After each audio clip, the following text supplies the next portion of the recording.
hear that?" Owl was settling into bed when he heard a noise. It was a tiny sound, no louder than a whisper, a funny noise he hadn't heard before. "Someone must be at the door," said Owl. "Just a minute." But no one was there. "Probably the wind," said Owl. And he lay down in bed and said to himself, "Good night, Owl." Squeak! Then he heard the noise again. "It's coming from the cupboard," said Owl. So he went to take a look.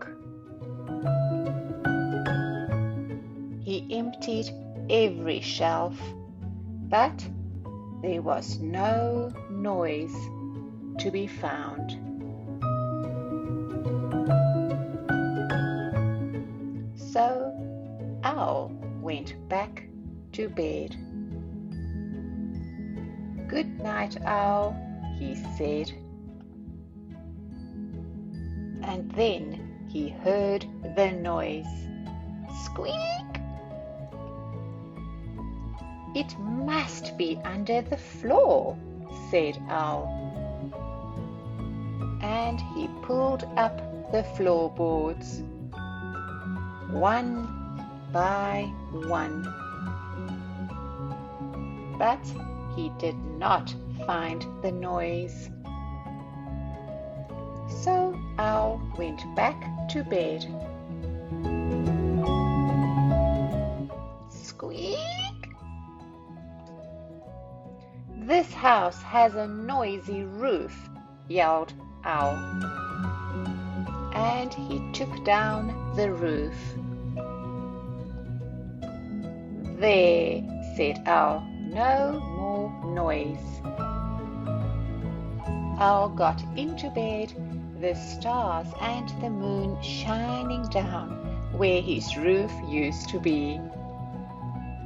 "Good night, Owl," he said. But Owl didn't close his eyes. He didn't dare. He knew that any second he would hear the noise. He waited and waited and waited and waited. Squeak! "It's in the walls," Owl screeched. "I'll get you, noise," Owl said as he tore down the walls of his house. But he found nothing. The cupboard was empty, the floorboards were pulled up, the roof was pulled down, and the walls were gone. Owl went back to bed, and he said, "Good night, Owl." And then he saw the noise. Squeak! Owl smiled. He said, "Good night, noise."